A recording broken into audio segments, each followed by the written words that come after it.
이제 애터미는 많은 성공자들이 실제로 배출이 됐죠. 그래서 지금 이제 로얄 클럽에도 제가 이름을 다 못 외워요. 그런데 이렇게 많은 성공자가 나오게 된 것은 이 애터미 안에 성공의 법칙이라는 시스템이 돌아가고 있습니다. 이 성공의 법칙이라고 하는 것은 아무개나 누가 만들어가지고 성공의 법칙이라고 해서 법칙이 되는 게 아니에요. 이 창시자를 보면은 여러분들 카네기라는 사람 알죠? 철광학. 그 카네기라는 사람이 자기는 어렸을 때 아주 가난한 집의 아이로 태어났어요. 그런데 부자로 정말 성공한 사람이 됐죠. 지금 카네기 재단이 있고 거기에서 지금도 전 세계에다가 많은 지원을 하고 있어요. 그런 카네기가 이제 늙어서 보니까 내가 가난한 집의 아이로 태어나서 이렇게 성공을 했는데 내가 다시 가난한 집의 아이로 태어난다고 하면은 또 성공을 할까? 아니면은 그냥 우연히 어떻게 하다 보니까 성공이 됐을까? 생각을 해보니까 자기는 10번을 가난한 집의 아이로 태어나더라도 10번 다 성공하고 100번을 가난한 집의 아이로 태어나더라도 100번 다 성공할 수가 있겠더라 하는 거예요. 그러면은 많은 사람들이 성공을 못하는 이유가 뭔가 봤더니 자기가 알고 있는 성공의 법칙이라는 것을 다른 사람들은 몰라서 성공을 못하더라 하는 거예요. 자, 많은 사람들이 대개는 0세에서부터 시작을 해서 한 30세까지는 공부를 하죠. 그렇죠? 그리고 한 60세까지는 뭐를 하냐면은 대개 일을 하죠. 그리고 60에서 90세까지는 이제 노후를 보내게 된다 하는 거예요. 요즘에는 이제 좀 흉흉한 소문이 돌죠. 120세까지 살지도 모른다 하는. 그럼 이 노후가 몇 년이 되냐면 60년이 되는 겁니다, 이게. 그런데 1%가 성공자예요. 부자가 되어 있더라 하는 거예요. 그리고 4%의 사람이 경제 문제를 해결했더라 하는 거예요. 15%의 사람은 타계를 한 거예요. 돌아가셨어. 10%의 사람은 하루벌이를 하고 있어요. 그달 벌어서 그달 먹고. 그런데 나머지 70%의 사람은 일도 없고 돈도 없이 노후를 맞이하게 되더라 하는 거예요. 우리 주변을 보면 어때요? 이 통계가 터무니없는 통계는 아니라는 걸 느껴지죠. 그러면은 어떻게 해서 이렇게 많은 사람들이 30년을 공부하고 30년을 일을 했는데도 대부분이 실패를 하냐 하는 거예요.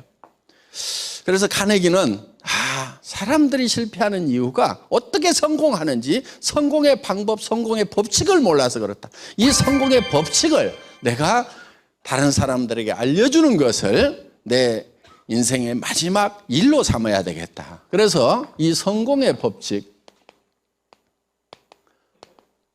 그러니까 이 법칙이라고 하는 것은 아무렇게나 만든다고 법칙이 되는 것이 아니고 이런 거는 이 정복향의 원리라고 표현한 사람도 있어요. 이미 북쪽이라는 것은 정해져 있다 이거예요. 우리가 나침판이 가리키는 그 북쪽을 향해서 가야 북쪽이 나오지 자기가 이쪽을 북쪽이라고 정해서 간다고 그래서 북쪽이 나오는 것은 아니다 하는 거예요. 그래서 이미 정해져 있다. 그리고 이런 거를 농장의 법칙이라고도 얘기를 해요. 농장의 법칙. 농장의 법칙은 농장에서 농사를 지을 때는 반드시 자연 법칙대로 정해진 법칙대로 농사를 지어야지 여기서 농사를 지으면서 가을에 모내기를 해가지고 한번 겨울에 벼를 키워보겠다. 특별한 장치를 하지 않으면 그 농사는 100% 실패를 하게 돼 있다 하는 거예요. 농부가 맨 먼저 하는 것이 무엇인가 하는 거예요. 농부가 맨 먼저 하는 게 어떤 사람은 씨앗을 준비한다. 아니다. 씨앗을 살 돈을 준비한다. 아니다. 사람이 있어야 된다. 아니다. 농기구가 있어야 된다. 여러 가지 얘기를 하는데 농부가 맨 먼저 하는 것은 무엇을 얼마만큼 거둘 것인가를 결정하고 나서 그 다음에 이제 심고 세 번째 가꾸고 그러다 보면은 이 처음에 생각했던 것이 거두어지는 거죠. 자, 거두는 것이 어떻게 보면 맨 마지막일 것 같은데 그거를 맨 먼저 생각을 한다 이거예요. 무엇을 거둘 것인가를. 자, 여러분 머릿속에 인생 농사를 짓는데 여러분 머릿속에는 뭐가 들어있느냐 하는 거예요. 내 머릿속에 뭔가가 들어와야 되는데 그게 종류가 확실해야 되고 양이 확실해야 돼요. 그러니까 무엇을 얼마만큼 거둘 것인가가 정확하게 정해져 있어야 된다 하는 거예요. 그런데 이게 명확해야 돼요. 예를 들면 어떤 사람들은 그래요. 부자가 되고 싶어요. 이렇게 얘기를 해요. 부자. 그럼 부자가 되려고 그러면 어떤 집에 살고 현금은 얼마가 있어야 되고 어떤 차를 타고 다녀야 되고 외식은 어디서 해야 되고 어떤 옷을 입고 다녀야 되고 구체적인 게 있는 거예요. 그런데 막연하게 부자. 집을 살 때도 만약에 여러분들이 부동산에 가가지고 집 사러 왔는데요. 그럼 묻잖아요. 어떤 집 사시게요? 좋은 집이요. 그럼 그 사람 집 사겠어요? 못 사겠어요? 못 사죠. 근데 여러분들 머릿속에는 되게 좋은 집 살았으면 좋겠다. 이러는 분들이 많아요. 그 사람은 집이 생길까요? 안 생길까요? 안 생겨요. 돈 많았으면 좋겠다. 그게 아니에요. 내한테 돈이 얼마가 필요하다. 나는 이 돈이 반드시 있어야 된다. 이렇게 정해져 있어야 되는 거예요.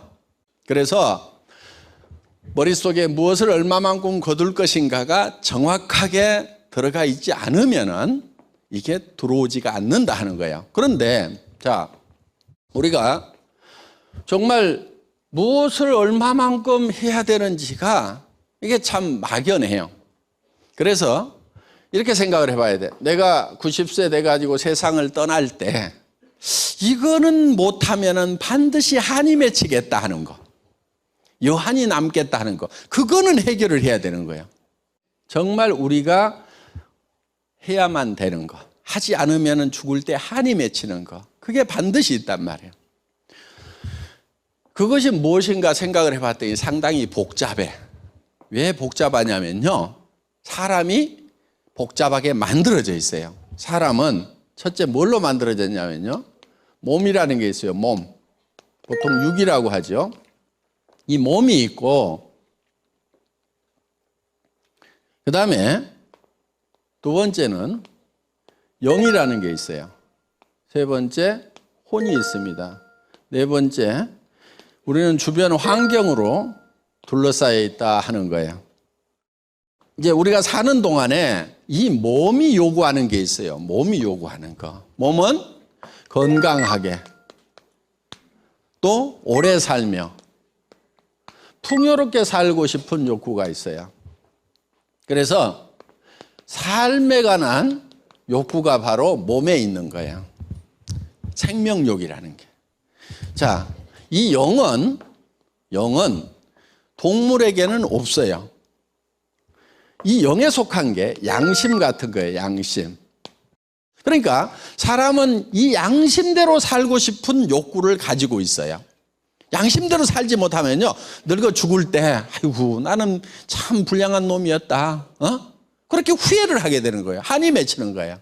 그 다음에 영원을 사모하는 마음을 주셨어요. 영생. 이거는 시간에 관한 개념인데 그 마음에 영혼을 사모하는 마음을 주셨도다, 이렇게 되어 있어요. 왜냐하면 이 영이라는 것이 영원한 거기 때문에 영혼을 사모하는 거예요. 영원한 생명을 사모해요. 어떻게 보면 이 욕구가 가장 큰 욕구예요. 뭔가 다른 미래를 생각을 해요. 영원한 것을 생각을 해요. 그래서 영원한 세계가 있을 거라고 우리는 다 알아요. 그래서 죽음을 두려워하는 거예요.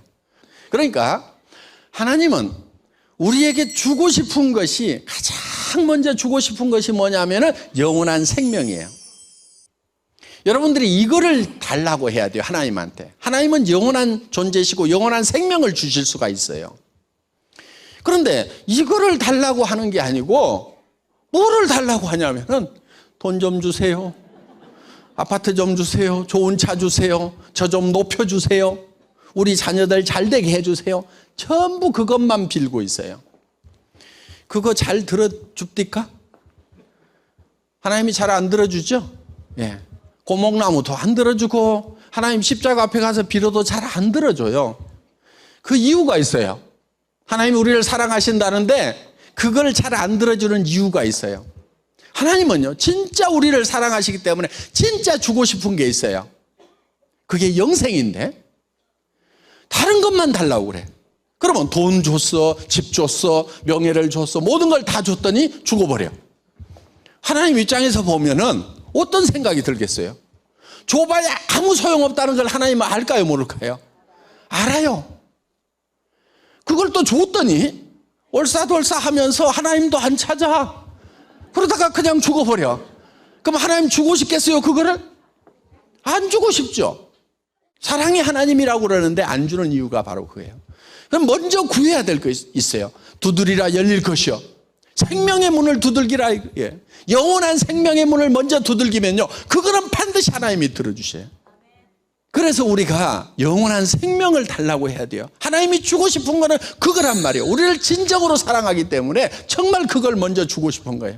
그러고 나서 하나님의 자녀가 되고 나면은, 그 다음에는 너희는 무엇을 먹을까 무엇을 입을까 염려하지 말라, 구하지도 말라. 이는 이방인들이 구하는 것이라. 하나님의 자녀가 아닌 사람들은 그런 걸 구하는데 너희는 그런 걸 구하지도 말라. 예. 그래서 여러분들이 정말 내 영의 문제를 어떻게 해결할 것인가 하는 거, 여러분들 집에서 500m, 200m만 가면 다 교회들 있죠? 그렇죠? 예. 그런 교회에 가면은요, 다 설명을 잘 해주실 분들이 있어요. 그러니까 여러분들 찾아가가지고 물으세요.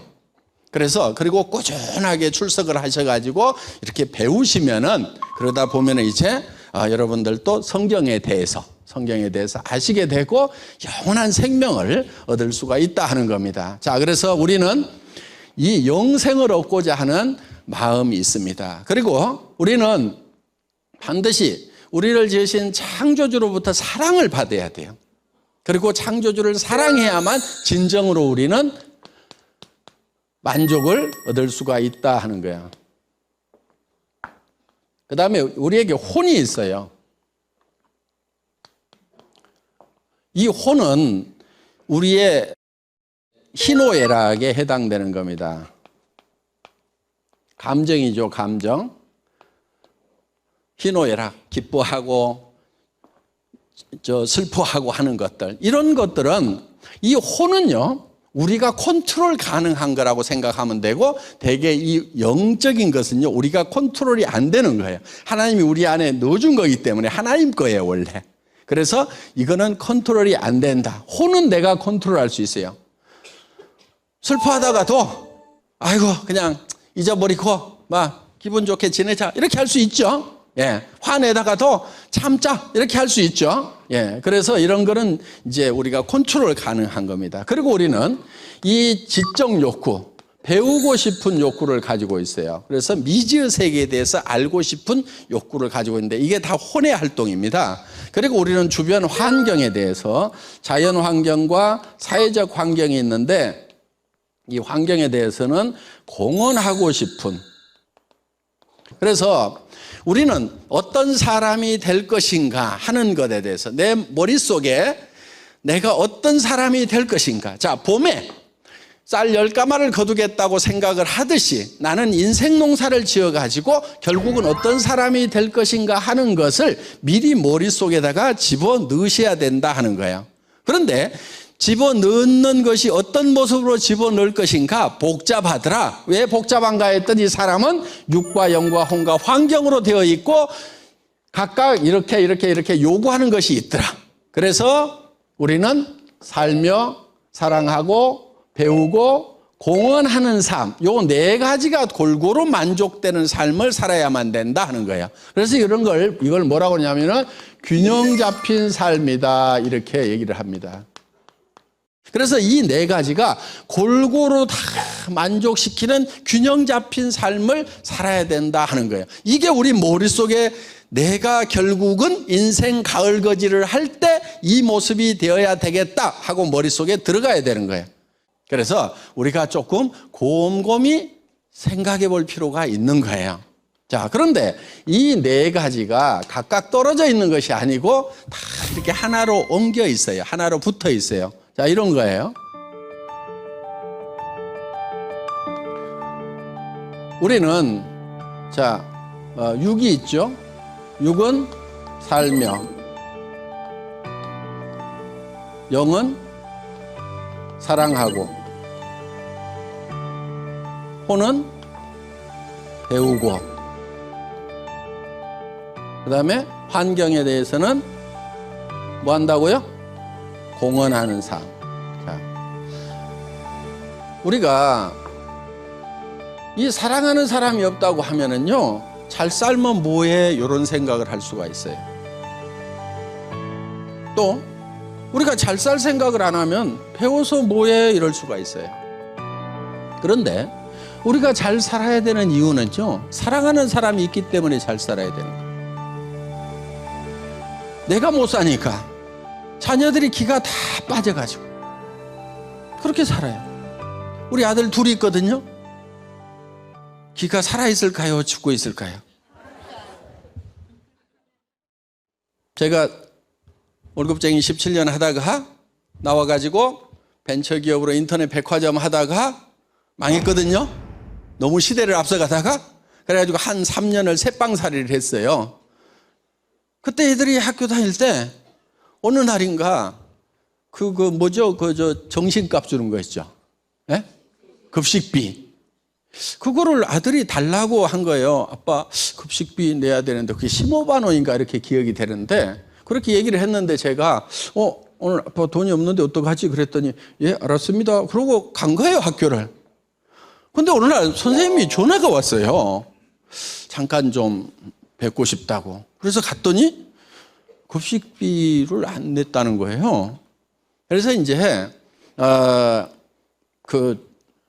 제가 급식비 못 벌 풍채는 아니잖아요. 네. 그러니까 애한테 줬는데 중간에서 샜는가 뭐 했는가 이걸 이제 좀 확인하고 싶어서 조심스럽게 이제 이렇게 물은 것 같아요. 한 3개월이 밀렸대요. 그러니까 저한테 그 얘기를 하고 얘는 그다음부터 저한테 얘기를 안 한 거예요. 그래서 제가 학교에서 와가지고 야 급식비를 그렇게 밀리면 어떡하냐 달라고 그러지. 그랬더니 예, 전에 한번 말씀드렸는데 아빠가 그 뒤로 말씀이 없으셔가지고요. 그러니까 그 얘기를 안 한 지가 3개월 된 거예요.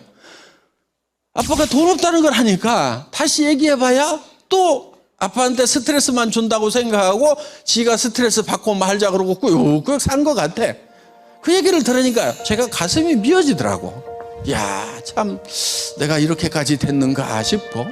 어떻든 정말 내가 잘 살지를 못하니까 사랑하는 아들이 마음에 깊은 상처를 안고 참 답답한 청소년기를 보내더라 하는 거예요. 그래서 우리는 정말 이 사랑하는 사람을 위해서라도 우리는 잘 살아야만 돼요. 여기에서 진정한 열정이 나오는 거예요. 이게 열정이. 자, 내 마음에 열정이 없는 사람은요, 저한테 와가지고 기 받는다고 기가 나가는 게 아니에요. 뭐 악수하면서 회장님 기 좀 받을게요. 아무것도 없어요. 여러분들 기가요, 열정이 어디서 나오냐면은 여러분들 가슴 안에 있는 사랑의 불꽃을 다시 일으켜야 되는 거예요. 정말 사랑하는 사람이 있기 때문에 나는 반드시 잘 살아야 된다. 정말 사랑하는 사람이 있기 때문에. 우리 부모님들 정말 우리 자녀들 얼마나 걱정을 하시냔 말이에요. 정말 우리가 잘 되기를 바라는 분들이 우리 부모님들 아니에요? 그 부모님을 위해서라도 우리가 정말 잘 살아야 된단 말이에요. 우리 어머니가 어느 날 전화가 왔어요.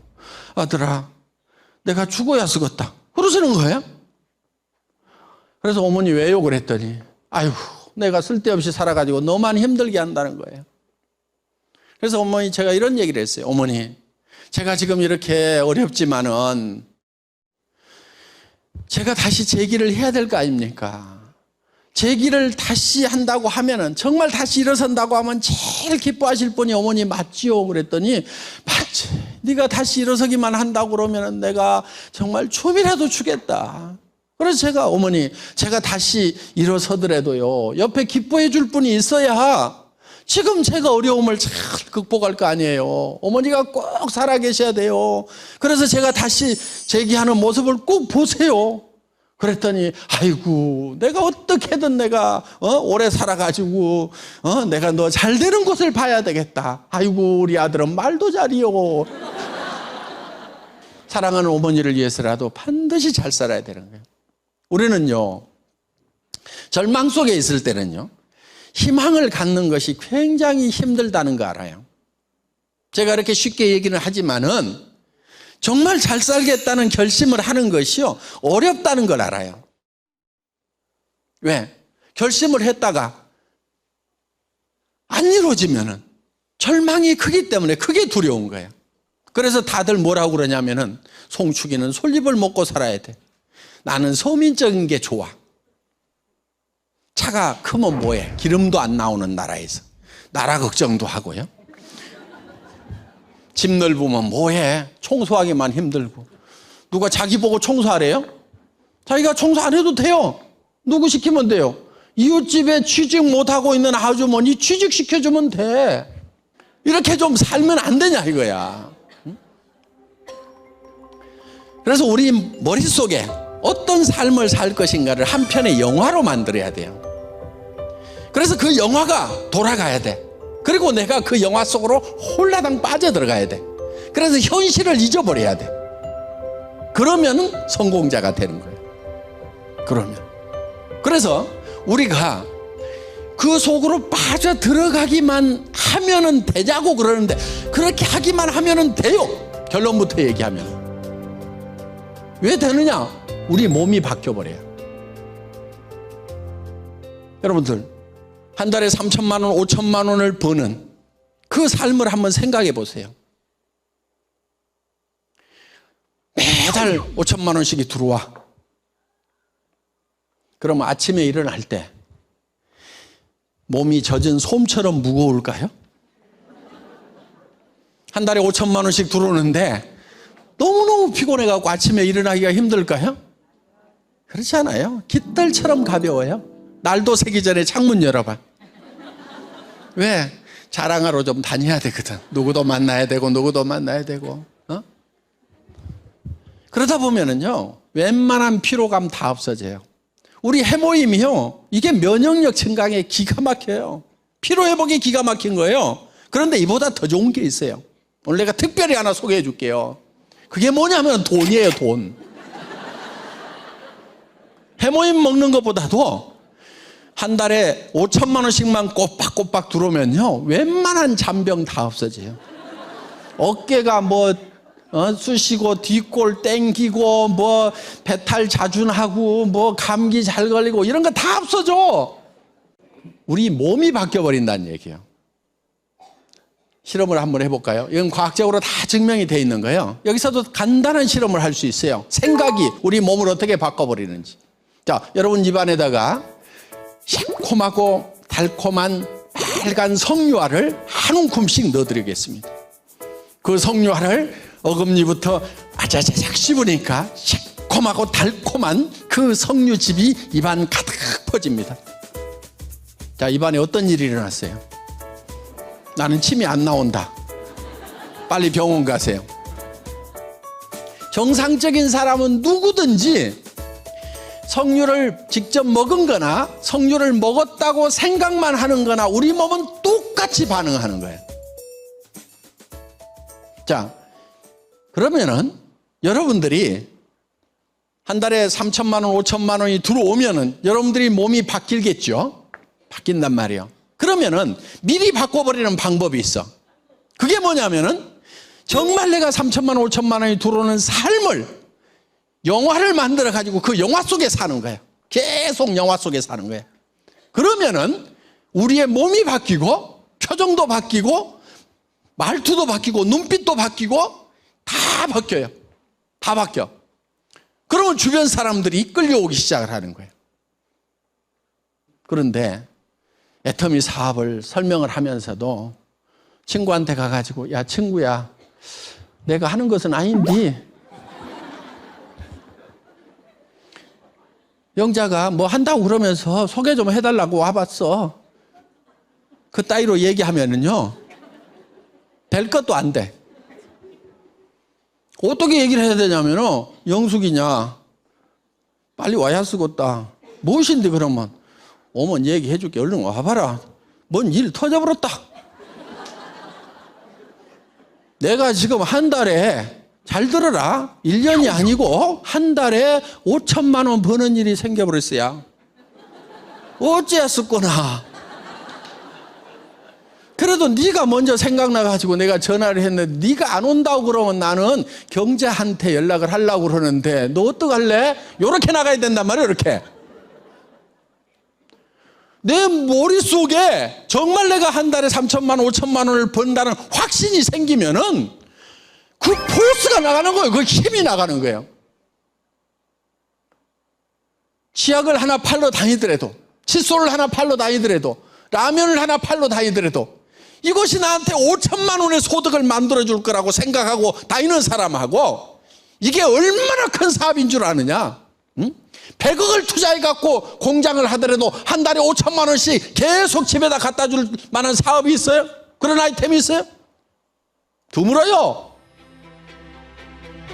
그런데 우리가 한 달에 5천만 원씩 버는 일을 한다고 했으면은 100억을 투자해갖고 하는 큰 공장에 수백 명의 직원을 거느린 사장님의 자세, 회장님의 이 자세가 나와야 될 거 아니냐 이거야.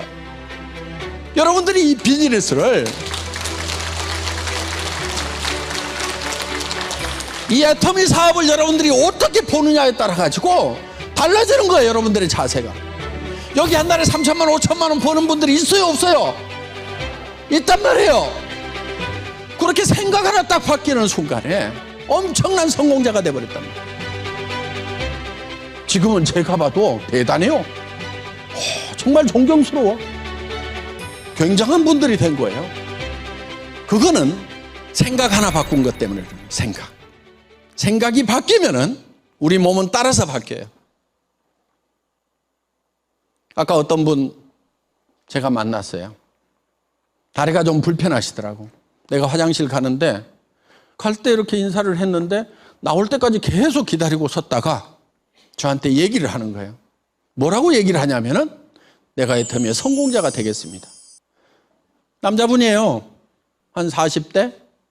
그분이 저를 잡고 회장님 제가 성공을 하겠습니다. 지금 하루에 칫솔을 50개씩 팔고 있습니다. 계속 가서 얘기를 한대요. 그러니까 주변에서 애터미 칫솔 치약 장사로 이제 그 동네에서 이름이 나가지고 이제 지나가면 부른대요. 칫솔 떨어졌다고, 치약 떨어졌다고. 하루에 매일 50개씩 칫솔을 판다는 거예요. 그 사람은 저는 다리를 가지고도 성공을 향해서 한 발짝 한 발짝 가고 있는 거예요. 그런데 여러분들은 어떻게 성공이 되냐고. 내 인생에 어떻게 성공이라는 게 있냐고. 그런 일은 없을 거라고. 가만히 있어. 아무것도 안 해. 뭘 좀 해보고도 안 하는 것만 확인하러 다녀. 가가지고 이렇게 해보고 거절당하면 거봐 안 된다니까. 안 되잖아. 전부 안 되는 거 확인하러 다녀. 안 되면은 그렇게 기뻐해. 왜? 자기가 확인하러 왔거든. 안 된다는 것을. 그래서 스폰서한테 와서 얘기해. 내가 해봤는데 안 되던데요. 거봐요, 안 되잖아요. 그런 사람 어떡하라고. 입이 있는데도 성공을 향해서 입을 열지를 못해. 눈이 있어도 화장품 쓸 사람이 어디 있는지, 내 파트너가 어디 있는지 찾지를 않아. 눈을 감고 있어. 귀머거리들도 많아. 이렇게 성공할 수 있다고 그러는데 그런 게 어딨냐고 귀를 틀어막고.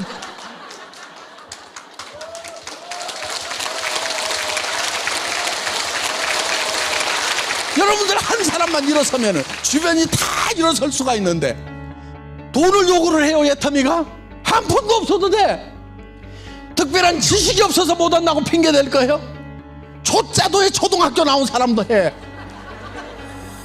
70 넘어서도 로얄 마스터가 돼요. 나이 먹었다고 안 되는 것도 아니야. 단지 여러분 가슴 속에 사랑이 없는 거예요.